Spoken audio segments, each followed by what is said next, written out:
Most generations are described loudly. Gen X is usually described inaccurately. Here's a quieter truth. If you belong to Generation X, chances are you learned how to function long before anyone learned how to explain things to you. And by the end of this video, you'll understand why that early experience shaped not just how you work, but how you trust, how you relate, and why being low maintenance came at a psychological cost most people never notice. But let's start somewhere familiar. Think back to childhood for a moment. Not the highlights, the ordinary afternoons. Do you remember coming home to an empty house, letting yourself in, figuring out food, homework, time, alone? Not because your parents didn't care, but because the world simply worked that way then. Psychologists describe environments like this as high contingency settings. That means actions and outcomes were closely linked. If you forgot something, no one rescued you. If you made a mistake, you dealt with the result. What does that do to a developing mind? It trains anticipation. It builds consequence awareness. It creates adults who think 3 steps ahead without realizing they're doing it. Have you ever noticed that you scan situations for what could go wrong automatically? That you prepare quietly without announcing it? That uncertainty doesn't panic you, but irresponsibility does. That's not anxiety, that's early adaptation. Now layer something else on top. You were told stability mattered, then you watched it dissolve.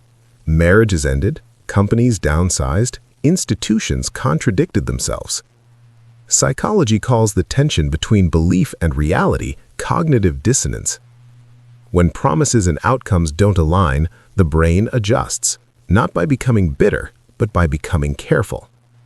This is where Gen X realism comes from. Not optimism, not cynicism, calibration. You hope for the best, but you prepare for the shift. Is that pessimism or experience? Ask yourself this. When someone sounds overly certain, do you trust them more or less? That skepticism isn't rebellion, it's pattern recognition. Another difference lies in privacy. Gen X grew up before constant documentation.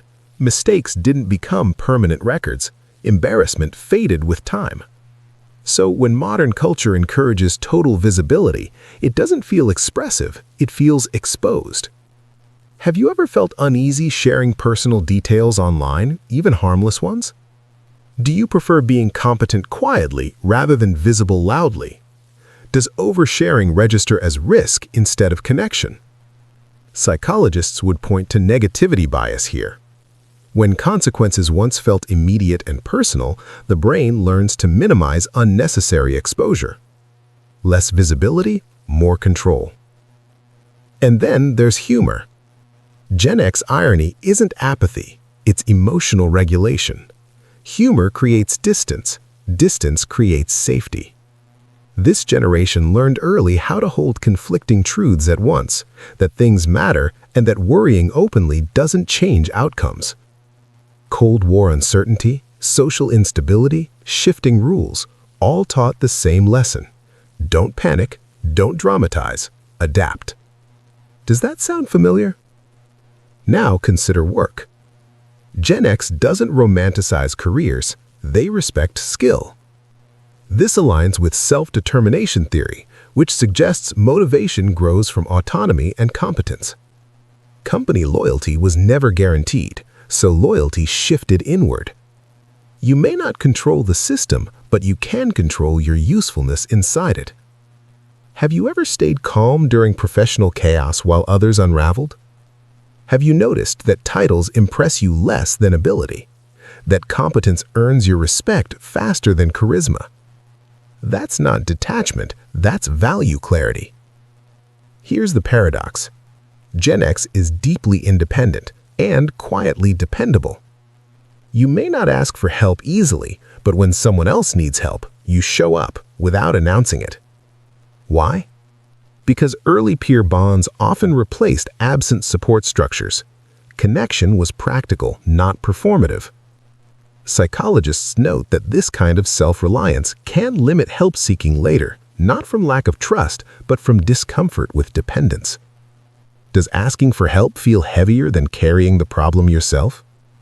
Does self-sufficiency sometimes blur into exhaustion? This is where reverse psychology matters. You don't need to suddenly open up or reinvent how you relate.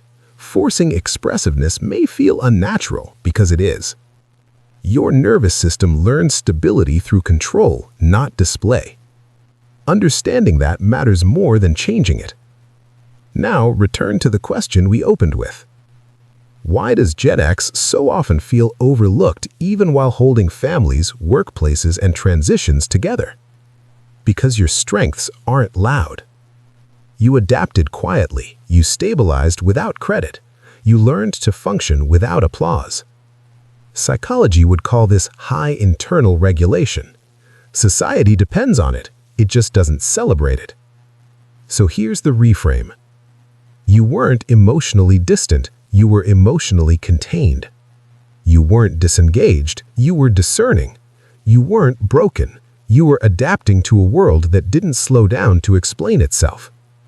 And that adaptation left depth, not damage. So I'll leave you with a few questions worth reflecting on. Which of your traits were labeled as flaws but might actually be survival skills? What parts of yourself did you minimize because they weren't culturally rewarded? And if your mind learned to stay steady through uncertainty, what might it be capable of now, with perspective instead of pressure? That's not nostalgia, that's understanding.